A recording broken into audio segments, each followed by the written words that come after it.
안녕하세요. 건강 365 아나운서 최인경입니다. 갱년기 증후군으로도 불리는 갱년기는 생식기관의 노화로 인한 중년의 나이에 겪는 여러 가지 증상들입니다. 여성뿐 아니라 남성들에게도 갱년기의 힘든 시간들은 자리하는데요. 특히 여성의 갱년기가 심하게 느껴지는 건 왜 그럴까요? 몸으로 나타나는 증상은 물론 우울감과 같은 심리적인 변화로도 당황스러움을 느끼게 되는 갱년기.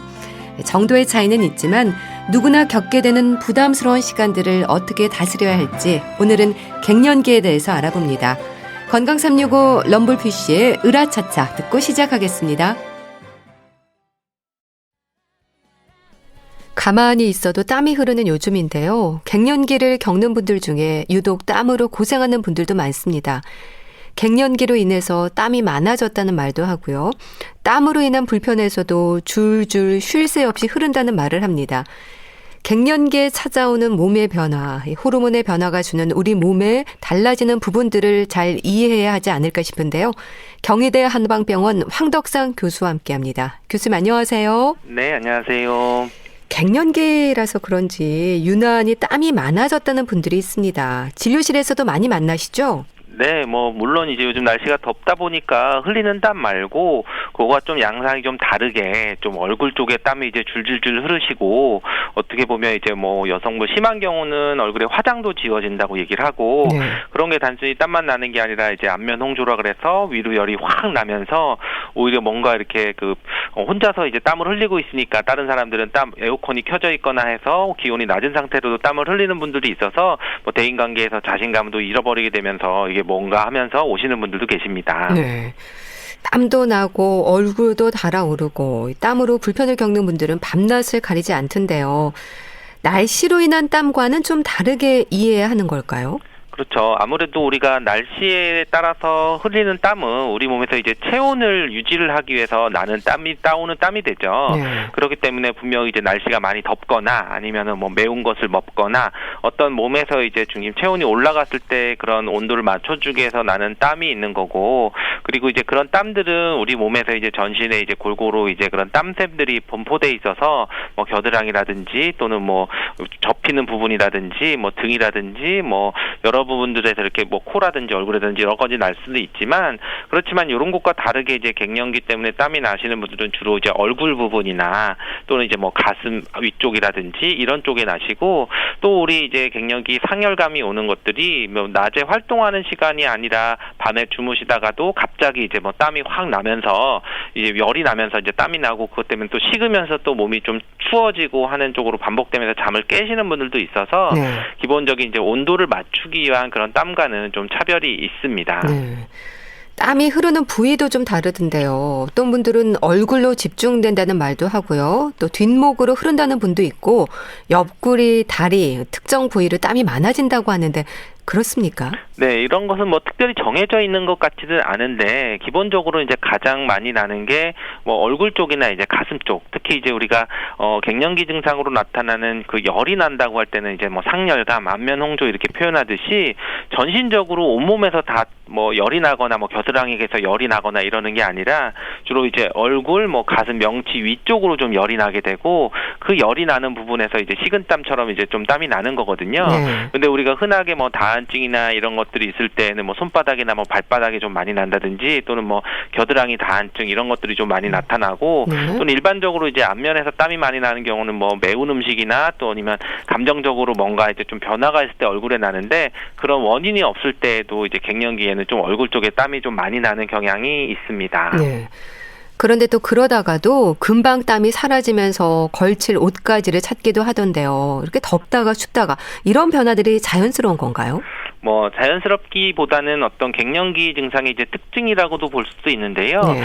갱년기 변화의 이제 가장 흔한 증상들이 이제 안면 홍조라고 얘기하지만, 그런 것을 이제 다른 말로 하면은 이제 조열 증상이라고도 하는데, 그 조열이라고 하는 게 이제 우리 왜 밀물 썰물 이럴 때 이제 조수간만이라고 하는 그런 조자를 쓰는데, 네. 결국 이제 밀물처럼 쫙 왔다가 썰물처럼 빠져나가는 열이 있다는 거거든요.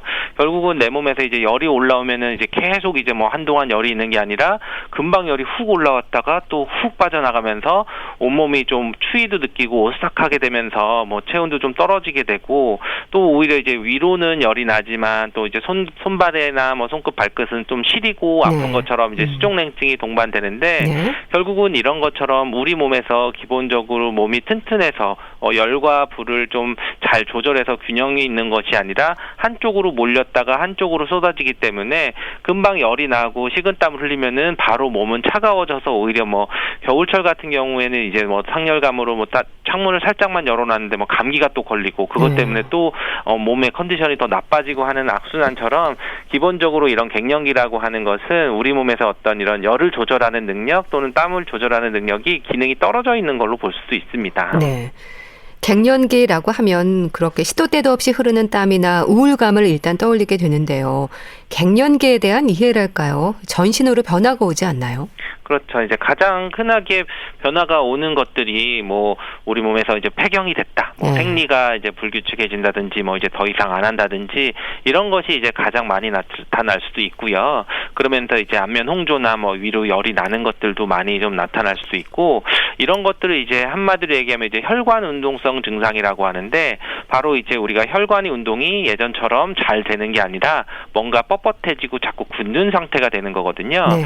그래서 이제 혈관이 굳기 때문에 피가 얼굴로 쏠리는 이런 안면 홍조 증상이 와도 또 이제 바로 빠지지도 않고 또 바로 빠져서 또 식을 때에는 다시 좀 따뜻해지는 데까지 또 시간이 걸리고 뭔가 이렇게 순환이 잘 안 되는 굳는다는 느낌도 있는 거고 그런 것 때문에 이제 뭐 땀도 나는 거고 또 이제 우리가 통증 같은 경우 뭐 관절통이나 뭐 오십견 이런 것들 비슷하게도 나타날 수도 있는 거고 그러면서 이제 조금 더 진행을 하면은 여성 호르몬과 관련되는 어떤 비뇨 생식기 계통의 뭐 빈뇨라든지 뭐 요실금이라든지 뭐 질이 건조하다든지 뭐 배뇨곤란 이런 것들도 나타나게 되고 전신적으로 되고 물론 이제 이것뿐만 아니라 뭐 고혈압, 골다공증, 동맥경화나 뭐 고지혈증 같이 심혈관 계통 전신적인 증상들이 다 이런 갱년기가 됐을 때 오히려 많이 좀 나타나고 발병률이 올라가는 그런 상태들을 볼 수 있습니다. 네. 갱년기를 지나는 몸의 변화는 여성과 남성이 모두 같습니까? 증상도 좀 비슷한지 궁금한데 어떨까요? 그렇죠. 뭐 갱년기라고 하는 것은 뭐 요즘에 남성 갱년기도 얘기를 하고 또 뭐 여성 갱년기도 얘기를 하는데요.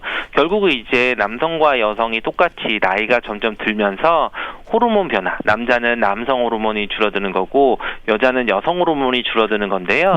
결국 이런 호르몬 변화들은 어떻게 보면 자연스럽게 올 수도 있는 건데 결국은 이제 우리가 호르몬 남성에게는 남성 호르몬이 많았을 때 어떤 건강한 상태, 뭐 근력도 좋고 골밀도도 좋고 뭐 활력도 좋고 어떤 성적인 부분에서도 좀 좋았던 부분들이 어느 순간부터 이제 저하되는 상태로 나타나고 또 여성은 또 여성대로 여성 호르몬이 하는 역할들이 줄어들기 때문에 오기 때문에 증상 자체는 좀씩 다 다를 수도 있지만 어떤 이 갱년기가 되면 몸의 상태들은 변화하는 것은 남성과 여성 공통적으로 다 나타날 수 있습니다. 네. 근데 노화는 어쩔 수 없는 부분이지 않습니까? 갱년기를 잘 이해하고 적응하는 것도 중년 이후에 건강을 지키는 방법이지 않을까 싶은데요. 남녀로 구분해서 생각할 때 어떻게 대처할 수 있을지도 좀 알려주세요. 네, 기본적인 이런 갱년기, 뭐 폐경이나 이런 것들이 오른 것이 어떻게 보면 자연스러운 나이를 먹어가는 그런 노화의 일종일 수 있는데 그런 거를 이제 남성과 여성의 약간 차이성도 있기 때문에 그거에 맞춰서 이제 회복되는 방법을 좀 다르게 한의학적으로 볼 수 있는데요. 보통 이제 남성은 아무래도 이제 남성 호르몬이 줄어드니까 남성이 여성화되는 것 같지만 그게 이제 양기가 좀 줄어든다, 뭐 양의 기운이 줄어든다고 얘기할 수 있는 것처럼 보통 이런 어떤 체력이나 근력이나 뭐 집중력 또는 뭐 성적인 욕구나 이런 것들이 좀 줄어드는 것들이 좀 있어서 이런 양을 보충해주는 보양시켜주는 약이 될 수 좀 도움이 되고요. 근데 여성은 이제 오히려 여성 호르몬이 줄어들지만 이런 것들이 한의학적에서는 간기울결이라 해서 뭔가 억울하고 옛날에 보면 뭐 화병 또는 뭐 수분이 좀 많아들고 피가 좀 부족해지면서 생기는 여러 가지 그런 건조해지거나 위로 열이 올라오거나 하는 그런 증상들이 나타나기 때문에 이런 것을 좀 보충해주는 이제 자음시켜주거나 또는 이제 기순환을 좀 더 원활하게 해주는 그런 치료들을 하고 있는데요. 결국은 이제 남성과 여성의 특성에 따라서 좀 다르게 약 처방을 하게 되는데 두 분 다 이제 그럼 좀 차이점은 있지만 공통적으로 또 봐야 되는 부분은 일종의 노화인 거고 그리고 공통적으로 줄어드는 것은 근력이 줄어드는 것은 이것은 굉장히 중요하기 때문에 남성과 여성 공통적으로 근력을 유지하기 위해서 운동을 꾸준히 해주고 어떤 음식이나 또 이런 부분에서 노화를 방지할 수 있는 건강식으로 좀 조절하는 것들은 필요합니다. 네. 그러니까 말하자면 고환이나 난소의 기능이 감소하면서 신체적으로나 심리적으로 나타나는 변화잖아요. 근데 갱년기라고 하면 주로 여성을 떠올리는 건 왜 그럴까요? 그렇죠. 아무래도 이제 여성은 폐경이라고 하는 딱 눈에 보이는 변화들이 급격하게 있는 거죠. 결국 이제 매달 규칙적으로 했던 생리들이 이제 더 이상 하지 않거나 또는 뭐 불규칙하게 하게 되면서 정말 이제 신체적인 변화가 딱 나타나게 되면서 그것으로 인해서 여러 가지 이제 변화가 쭉 이제 연쇄적으로 나타나는 게 갱년기라고 할 수도 있지만 남성 갱년기는 남성 호르몬이 기본적으로 이제 30대 정점을 찍었다가 매년 이렇게 조금씩 감소를 하게 되면서 보통 뭐 40대, 뭐 60대 정도 돼서 한 10% 떨어지고 또 6대 이후에서는 이제 더 많이 떨어지는 그런 상태를 보는데 이런 남성들은 어떤 매달 생리를 했다든지 이런 변화들은 없고 체력이나 이런 것들은 기본적으로 유지를 하거나 운동을 하거나 하는 거에 따라서 유지가 되는 부분들도 있어서 서서히 변화된다는 특징들이 있기 때문에 사실 어떻게 보면 남성 갱년기는 없는 거다 또는 남성 갱년기에 대해서 관심을 갖는 것도 최근에 들어서 오히려 좀 관심을 갖게 되는 건데요. 그런 것들 때문에 오히려 좀 있고 또 이제 약간 남성 갱년기 증상들이 대체로 체력이나 근력이나 어떤 성적인 반응들 이런 것들이기 때문에 남성 스스로도 약간 인정을 하지 않으려고 하는 부분 혼자 이제 조금 더 들키고 좀 쉽지 않은 그런 느낌들도 좀 있어서 오히려 이런 것들은 자꾸 이렇게 감추거나 하는 것보다는 똑같이 남성이나 여성들이나 이런 갱년기들이 올 수 있고 그런 것을 좀 관리를 하거나 치료를 받아야 될 경우는 적극적으로 치료를 받는 것도 좋습니다. 그러니까 어찌 보면 여성들은 호르몬 변화가 급격하게 나타나고 남성들은 조금씩 점진적으로 변하기 때문으로 볼 수도 있겠네요. 그렇죠. 물론 이제 우리가 한의학에서 여성들의 변화는 7살마다 변화가 있어서 77, 49세가 되면 이제 인맥과 충맥이 끊겨서 이때 여러 가지 폐경기 수치가 나타나고 이때부터는 이제 임신을 못하게 되는 이제 아기를 못 갖게 되는 것들처럼 이제 급격하게 이제 변화가 나타나는 거죠. 물론 이제 여성들도 호르몬 변화들은 이제 35세 이후로부터는 서서히 이제 감소가 되면서 어느 정도 역치 아래로 됐을 때 딱 폐경이라는 것이 급격하게 나타나는 거고요. 이제 남성 같은 경우는 이제 8살 단위로 간다고 하는데 한의학에서는 86, 48세가 되면 이제 양기도 좀 고갈되고 머리카락도 좀 약해지고 이제 이런 식으로 좀 되면서 오히려 몸의 변화들이 나타나는 것들이 여성에 비해서는 이제 딱 눈에 보이는 극단적인 보다는 서서히 이제 줄어드는 것으로 좀 볼 수가 있습니다. 그렇지만 이제 이런 호르몬 변화들은 어느 정도 이제 그 시간이 지나고 49세, 50세, 60대 요쯤 되면은 급격하게 이제 변화들이 나타나고 신체적으로도 딱 나타나는 것들을 구별할 수가 있습니다. 신체적인 변화를 볼 때 그럼 여성들과 남성들이 겪는 증상은 어떻게 나타날까요? 특히 여성들의 경우에는 폐경기, 갱년기가 되면 혈압이 오르는 경우도 많다고 하던데요.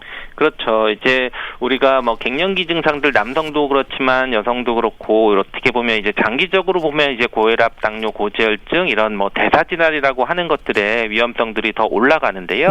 보통 이제 재밌는 거는 물론 개인적으로 가족력이 있다든지 다른 질환이 있다든지 하면은 남성에 따라서 다를 수는 없지만 보편적으로 이런 국민건강영양조사나 이런 결과들을 보면은 고혈압이 주로 이제 그 남성 비율이 더 높거든요. 그런데 폐경기 전후로 해서 보면 특히 이제 한 60대 넘어서 이후로 보면은 갑자기 그 역전돼서 여성들이 더 고혈압이 더 많아지는 그런 결과들을 볼 수도 있거든요.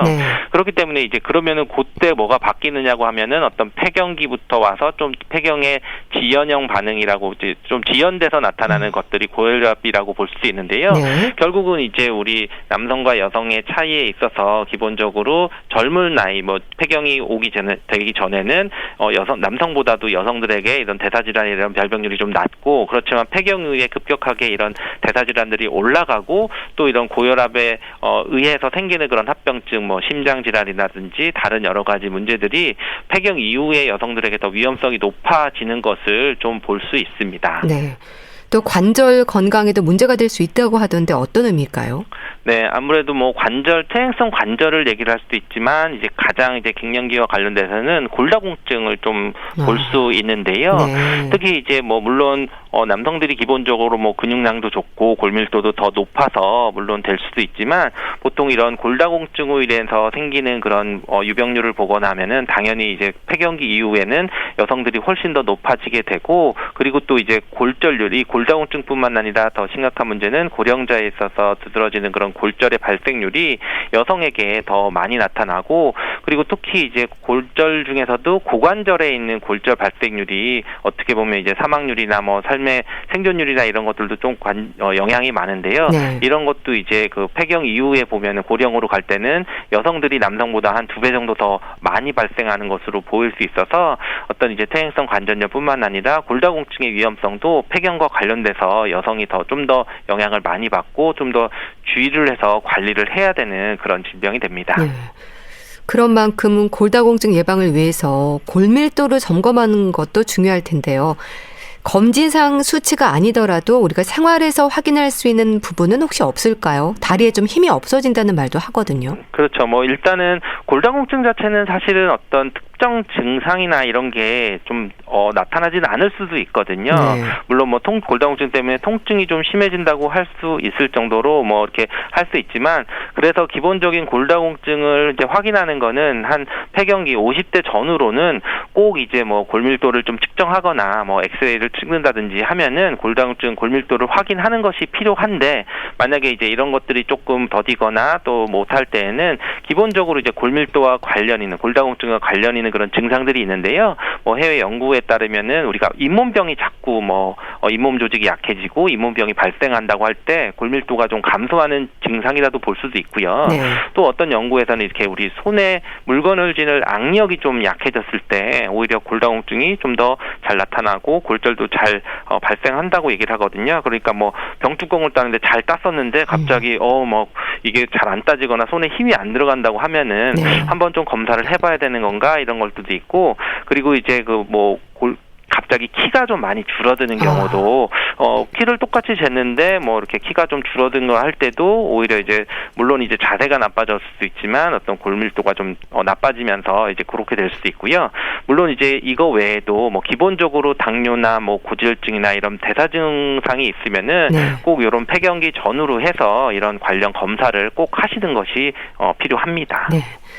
또 체중도 고민입니다. 갱년기가 되면 남성이나 여성이나 왜 살이 찌는 분들이 많을까요? 뱃살이 문제가 되잖아요. 그렇죠. 아무래도 우리가 크게 보면 이제 노화가 된다고 할 때 이런 변화들, 갱년기가 오거나 폐경이 되거나 했을 때 호르몬, 남성 호르몬도 줄어들고 여성 호르몬도 줄어들기 때문에 사실은 내가 호르몬을 만들 때 쓰는 그런 어떤 노력들, 뭐 에너지 대사들이 좀 줄어드는 거고, 네. 그것과 관련돼서는 전체 기초 대사량도 줄어들고, 또한 이제 근육량이 쭉 계속 점점 빠지게 되는 그런 것들도 같이 나타나기 때문에 내가 똑같이 먹고 똑같이 활동을 해도 결국 에너지 소모가 줄어들고 대사다가 더 늦어지기 때문에 오히려 잉여 에너지가 많이 생기고 이제 살이 찌게 되는 그런 것들도 있고, 또 이때 되면은 오히려 이제 먹는 거나 이런 것도 좀 무분별하게 되거나 아니면 네. 또 기호식품에 대해서 좀 더 뭐 똑같은 음식을 먹었을 때 살이 좀 더 잘 찌는 그런 부분들이 있고요.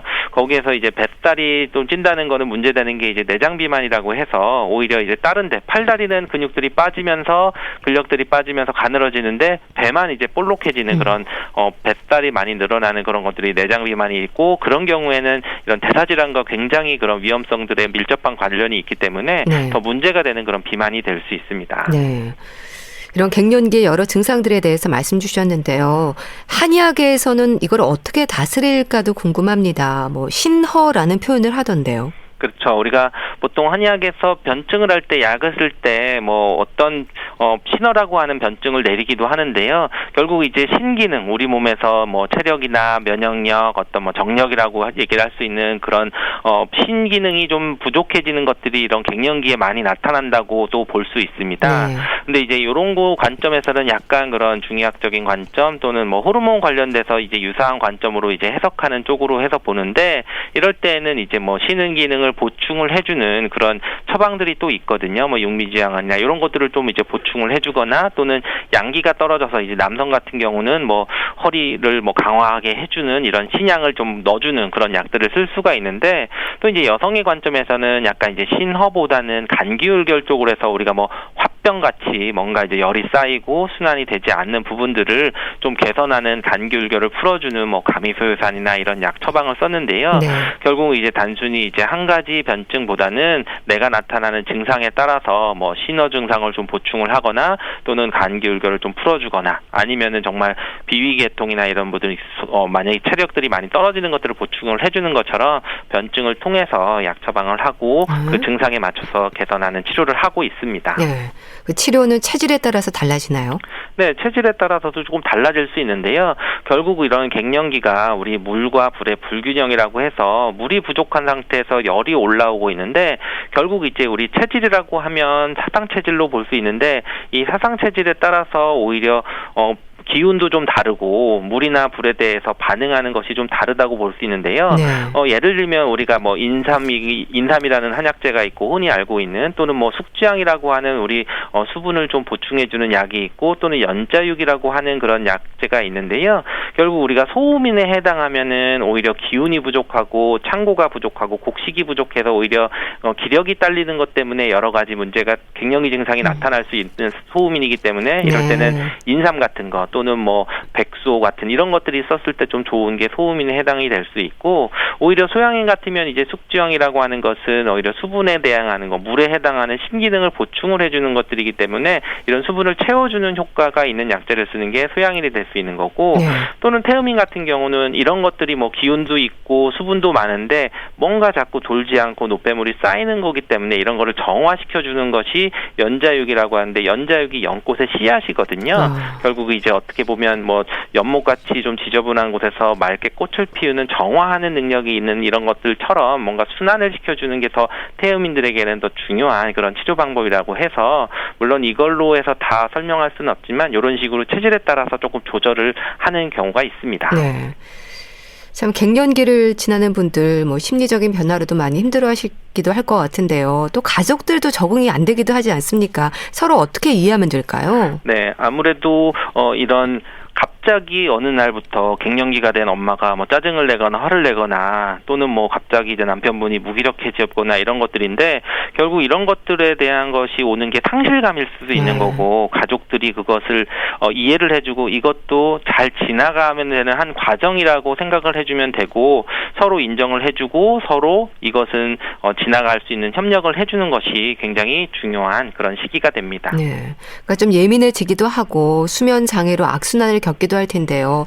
생활 속에서 갱년기 증상을 좀 순하게 지날 수 있는 방법이랄까요? 조언을 좀 해주세요. 네, 물론 이 갱년기 중에 여러 가지 그 중에 하나가 제일 골치 아픈 것 중에 하나가 이제 불면증이 되는데요. 잠을 못 자게 되는 것들인데 물론 불면증의 원인들은 여러 가지가 있게 되는데 그 중에서 이제 어떻게 보면 좀 요때 잘 지나갈 수 있는 것이 운동을 하는 것이 어떻게 보면 이제 좀 잠을 좀 잘 자게 할 수도 있는 부분들이 되고 그리고 이제 그런 심리적인 변화나 뭔가 올 수 있기 때문에 그런 것들에 대해서 너무 잠에 대해서 이제 집착을 해서 꼭 자야 된다. 나는 뭐 이러는 것보다는 오히려 잠을 좀 못 잘 때에는 오히려 좀 불을 다시 켜고 좀 잠깐 책을 본다든지 대신에 이제 핸드폰을 켠다든지 너무 이렇게 시계를 집중하지는 말고 어떻게 보면 잠깐 좀 지나가는 그런 쪽으로 하면서 스트레스를 풀어주는 그런 거에 적응하는 것들이 필요합니다. 혹시 갱년기를 생각해서 다른 질환의 위험 신호를 놓친다거나 하는 부분은 없을까요? 이 부분에 대해서도 짚어주시죠. 네, 진료실에서 이제 많은 분들을 이제 갱년기로 알고 이제 오셨다가 제가 다시 이제 또 다른 곳으로 이제 전과를 시키는 경우들이 있는데 특히 이제 고혈압이 갑자기 있으신데 혈압이 오르면서 그걸로 해서 머리도 아프고 이제 열이 나는 느낌인데 오히려 이제 혈압인 줄 모르고 이제 그냥 단순한 갱년기 증상들이나 또는 이제 안면부에 뭐 혈관염이나 이제 다른 피부 질환인데 이게 단순히 단순히 이제 안면홍조의 갱년기로 인해서 오는 거라든지 또 이제 부정맥과 같은 이제 심혈관 계통 질환이라든지 뭐 고혈압, 당뇨나 이런 것들 때문에 오는 전신적으로 뭔가 예전과 다르게 피로하게 느끼거나 뭔가 몸에 저리거나 다른 증상들이 있는데 이게 그냥 단순히 갱년기 때문이라고 생각하면은 사실은 굉장히 위험할 수도 있거든요. 그렇기 때문에 이제 이런 것은 단순히 뭐 증상만으로 구별할 수 없는 경우들이 많이 있기 때문에 만약에 내가 기존과 다른 컨디션 또는 뭐 건강 상태, 뭐 통증 또는 뭐 저리거나 또는 뭐 안면홍조가 생긴다고 하면은 우선 좀 건강 검진이나 이런 또는 갱년기 관련되는 검사를 꼭 받으셔서 이것이 이제 다른 질환이 있는지 없는지를 확인하시고 그런 질환이 아닌데 왔다고 하면 어떤 호르몬 변화 때문에 왔다고 하면은 갱년기인 것을 확인하고 그거에 맞는 치료를 나눠서 접근을 하시는 게 중요합니다. 네, 알겠습니다. 자, 오늘은 갱년기에 찾아오는 몸의 변화에 대해서 말씀 들었는데요. 경희대 한방병원 황덕상 교수와 함께했습니다. 말씀 감사합니다. 감사합니다. KBS 라디오 건강365 함께하고 계신데요. EOS의 넌 남이 아냐 듣고 다시 오겠습니다.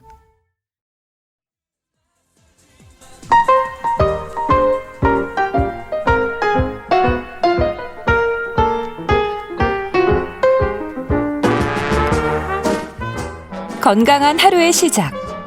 KBS 라디오 건강365 최윤경 아나운서의 진행입니다.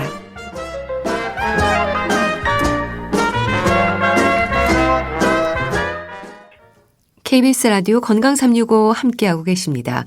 주말에 함께하는 건강 이야기 북콜럼니스트 홍순철 씨 연결되어 있습니다. 안녕하세요. 안녕하세요. 오늘 소개해 주실 책은 저도 많이 듣는 얘기입니다. 아프다면서 병원에도 가지 않으시고 이런 분들 특히 어르신들 중에 많지 않나요? 그렇습니다. 이 제목 들으면 공감하는 분들 정말 많으실 거예요. 예. 우리 부모님은 정말 왜 이렇게 아프다고 하시면서 병원에도 안 가고 저렇게 고집을 부리시는지 라는 생각들 많이들 하시는데요. 요즘 노노간병이라고 하는 말이 생겨났다고 그러죠. 노노간병이요? 네. 그러니까 나이든 자녀가 나이든 부모를 돌보는 일이 정말 흔해졌다라는 겁니다. 네. 그걸 일컬어 노노간병이라고 부르는데요. 저출산 고령화가 낳은 사회적인 문제 가운데 하나라고 이야기할 수 있죠. 사실 노노간병이라고 하는 말은 일본에서 먼저 생겨난 말인데요. 네. 일본이 사실 그 경우가 훨씬 더 심각하다고 그럽니다. 그래서 급기야는 노노간병에 지쳐서 가족들 간에 예기치 않은 사건, 사고로 이어지는 경우도 많이 있다고 그러는데요. 오늘 소개해드리는 아프다면서 병원에도 가지 않으시고 이 책은요. 대만의 노인정신의학 전문의가 쓴 돌봄 심리학에 관한 책입니다. 네. 우리가 인생을 살면서 갑작스럽게 부모님의 보호자가 되는 경우가 있지 않습니까? 그때 느끼는 책임감 때문에 괴로워하는 자녀들이 많이 있다고 그래요. 그리고 노화, 만성질환, 그리고 이로 인해 잘 드러나지 않는 정신건강의 문제 때문에 고통받는 어르신들이 있다고 그럽니다. 네. 이 책의 저자인 자이자퍼는 이런 분들을 상당히 오랫동안 많이 만나오면서 지속 가능한 돌봄에 대해서 고민을 했다고 그래요. 그래서 지금 자녀와 부모 모두가 겪게 되는 다양한 건강의 문제, 심리적인 문제, 관계의 문제, 노화의 문제, 질병의 문제 이런 문제에 대해서 다각도로 분석을 하고 이 책을 통해서 그 경우에 맞는 대응법들을 소개해주고 있는데요. 네. 저자는요. 어떤 문제는 의료의 도움이 아니라 돌봄을 주고받는 이들 사이의 관계를 제대로 들여다보는 것만으로도 해결이 된다라고 이야기합니다. 그러면서 의료와 돌봄, 의학과 심리학을 함께 다루면서 일방적인 의존이나 희생이 아닌 서로 간의 지속 가능한 돌봄을 통해서 서로가 든든하게 디딤돌로 존재할 수 있는 방법들을 제시해주고 있습니다. 네. 그 의료와 돌봄, 우리가 깊이 생각해야 할 문제죠. 참 중요한 문제인데 책에서는 어떤 지적을 하고 있나요? 예, 우리가 인생의 어느 시점에는요, 누구나 이 부모님의 보호자가 되는 경험들을 하게 되지 않습니까? 네. 이게 참 씁쓸한 시점인데요. 자녀에게는 늘 의지할 대상이었던 부모님이 이제 반대로 자녀의 돌봄과 보호가 필요한 존재가 되는 겁니다. 네. 요즘 폭염이 이어지면서 이 재난 문자 오지 않습니까? 거기에 보면 나이 드신 어르신들에게 안부 전화하기 이런 걸 보게 되는 경우가 있어요. 맞아요. 그때마다 예. 저도 고향에 계신 부모님께 이제는 내가 부모님을 챙겨야지, 내가 그분들의 보호자니까라는 생각들을 하도록 만드는데요. 이런 전환이 필연적이고 사실은 자연스러운 거거든요. 네. 근데 노인이 된 부모님을 돌보는 보호자가 되는 그 과정은요, 자연스럽게 체득되는 일이 아닙니다. 되게 낯선 일이라는 거죠. 네. 노인 돌봄이라고 하는 건 일상생활에서부터 시작해서 병원 내원, 약 복용 같은 몸의 건강뿐만이 아니고요. 이 어르신들의 심리적인 변화, 예를 들어 상실감, 외로움, 이러한 정서의 문제까지 폭넓은 관심과 이해가 필요한 부분이기 때문이라는 거죠. 네. 그래서 전문적인 지식이나 도움 없이 혼자 해내기가 어렵다라고 책을 통해 지적하고 있습니다. 요즘 요양시설, 데이케어 센터, 요양보호사 이런 분들이 많이 계세요. 그런데 이런 분들의 도움을 받는다고 하더라도 돌봄이 필요한 노인의 보호자 역할을 한다라는 건 마찬가지로 쉬운 일이 아니다라는 겁니다. 네. 그 이유가 특별히 이 동양 사람들에게 어렵게 느껴지는 이유가 있는 것 같아요. 효라고 하는 사상. 이 전통적인 동양의 사상이 부모와 자녀 모두에게 희생을 요구하고 있거든요. 네. 하지만 이제 세대 간의 효를 바라보는 관점이 달라졌다는 점을 우린 인정해야 된다는 겁니다. 사람은요, 누구나 자기 인생에 스스로 책임을 져야 된다는 거죠. 네. 그래서 부모가 자식에게 도저히 들어드릴 방법이 없는 불합리한 요구를 해서 상황이 더욱더 나빠질 수 있다면 이런 효도는 사실상 의미 없는 것이다라고 저는 강조하고 있습니다. 네. 이 책은요, 부모님은 내가 불편해지고 나는 부모님이 힘들어졌다 라는 주제로 시작이 되는데 네. 실제로 주변에 보면 이런 돌봄의 문제 때문에 가족 간에 부모 자식 간에 서로 관계가 불편인 경우들이 상당히 많이 있거든요. 책은 그런 문제를 지적하고 있는 겁니다. 네. 참 가슴 아픈 얘기네요. 부모님은 내가 불편해지고 나는 부모님이 힘들어졌다. 어떻게 보면 현실적인 문제인 거죠. 그렇습니다. 사실 자녀 입장에서 보면 부모님이 매일 아프다고 하면서 병원은 안 가려고 해요. 네. 그리고 시도 때도 없이 전화를 해서 심지어 직장에서 일하고 있는데 직장이에요라고 답변을 드려도 계속해서 본인의 말씀만 하십니다. 네. 사소한 것까지 물으면서 잔소리와 고집이 들어가요. 자녀가 보호자로서 내리는 결정도 부모님들이 마음에 들어하는 법이 별로 없습니다. 이런 때마다 우리 부모님이 이게 성격이 바뀐 건지 아니면 아파서 짜증과 화가 많아진 건지 사실 자녀로서는 이해할 수 없는 일들 투성이거든요. 그러네요. 이렇게 되면 사소해 보이는 갈등이 하루하루 쌓이게 되고 마땅히 이걸 해소할 방법도 또 고민을 상담할 만한 곳도 없다 보니까 부모도 마찬가지고 자녀도 마찬가지고 답답한 상황만 이어지고 있다는 거죠. 어찌 보면 이 책이 그러한 답답한 상황에 빠진 분들에게 일종의 시원한 해결책을 제시해 줄 수도 있는데요. 네. 매달 1000명에 가까운 노인과 보호자들을 만나면서 풍부한 임상 경험을 쌓아온 저자입니다. 저자는요, 진료실에서 실제로 자주 받는 질문들 가운데 가장 빈번하면서 중요한 질문 27가지를 정리해서 책을 통해 소개를 하고 있는 거예요. 네. 자녀 입장에서 네. 자주 하는 질문들이 이런 것들이라고 그래요. 어떤 걸까요? 왜 부모님은 내가 뭘 어떻게 하든 불만이실까요? 예.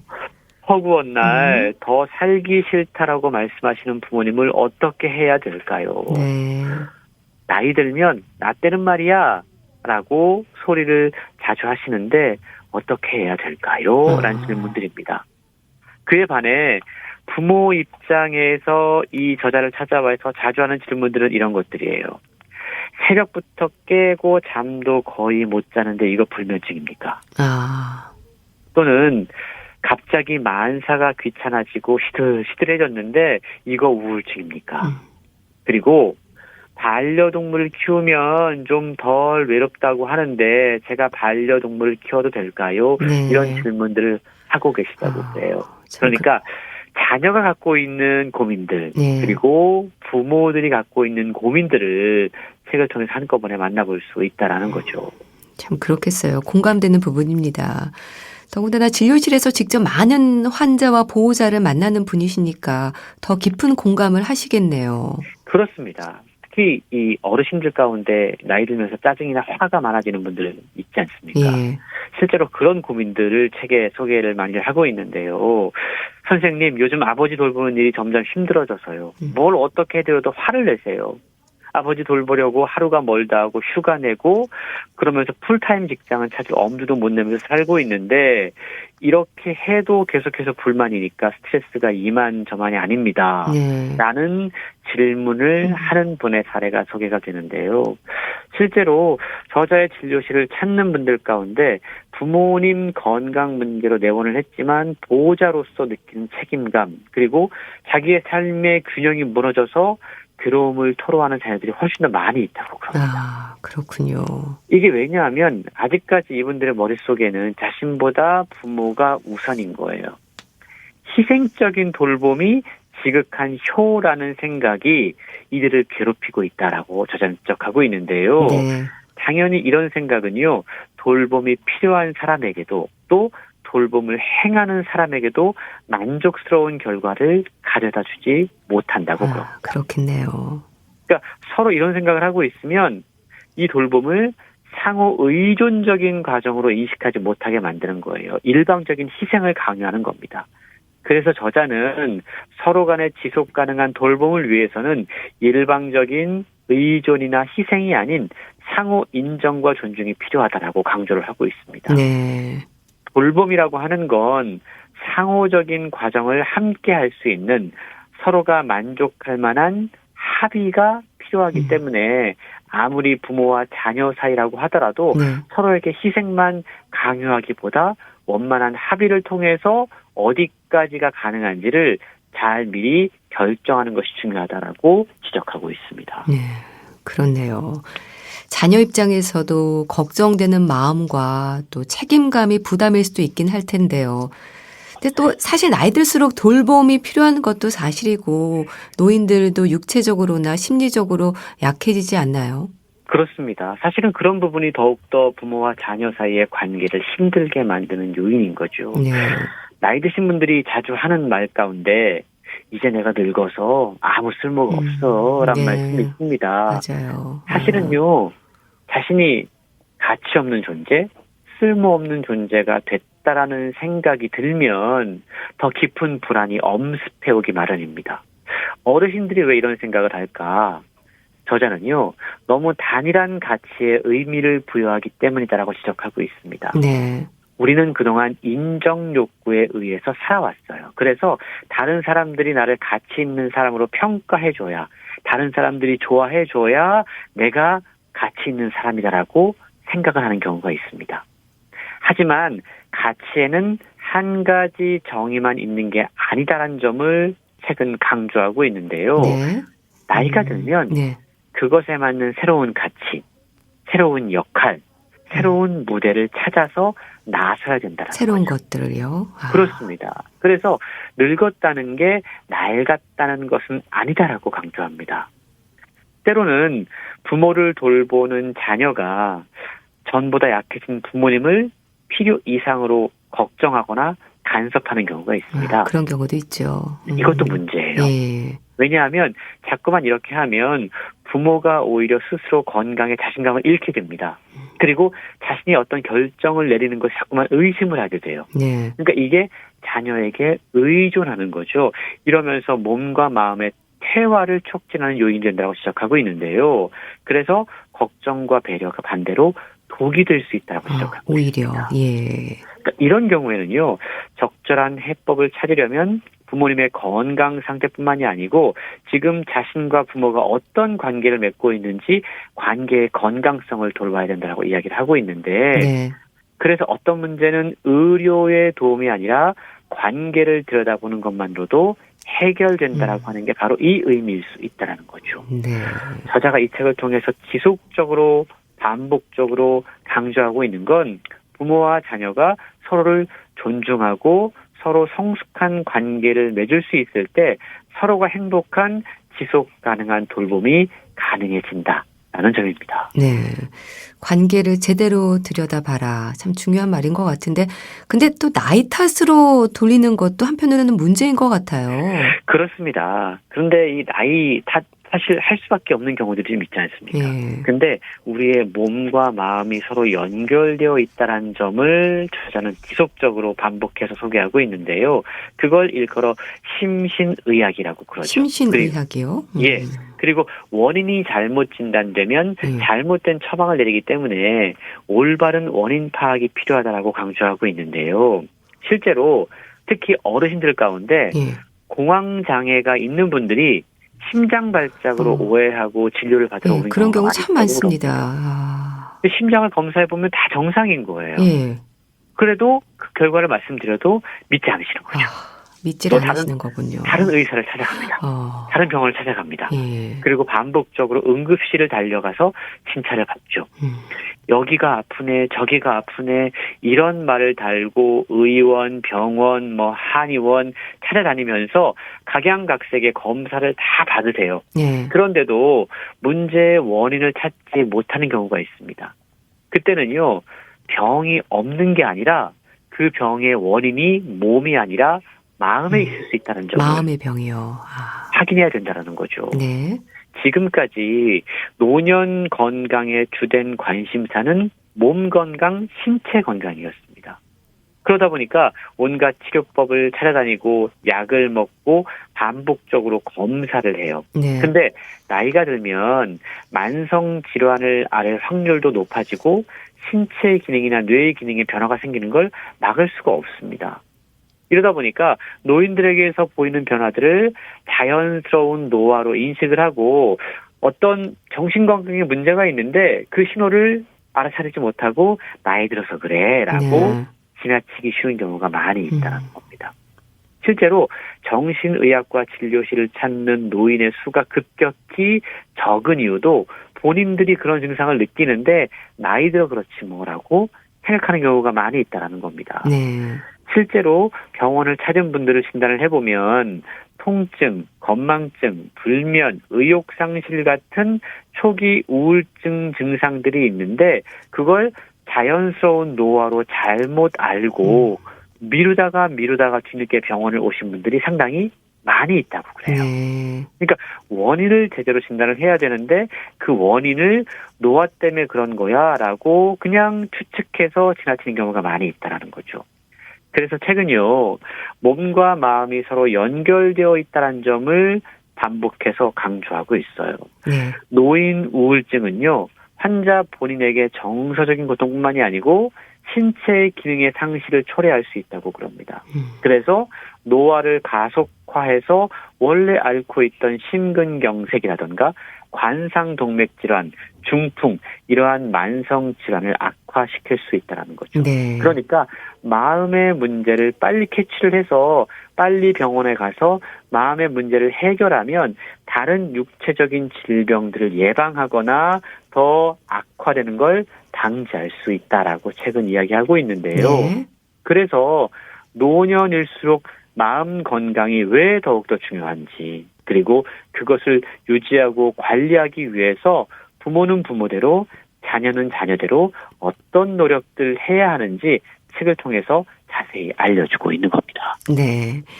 건강책 정보 오늘은 아프다면서 병원에도 가지 않으시고 소개해 주셨는데요. 잘 들었습니다. 북컬럼니스트 홍순철 씨 감사합니다. 네, 고맙습니다. 015B의 텅 빈 거리에서 보내드리면서 인사드릴게요. 건강365 아나운서 최인경이었습니다. 고맙습니다.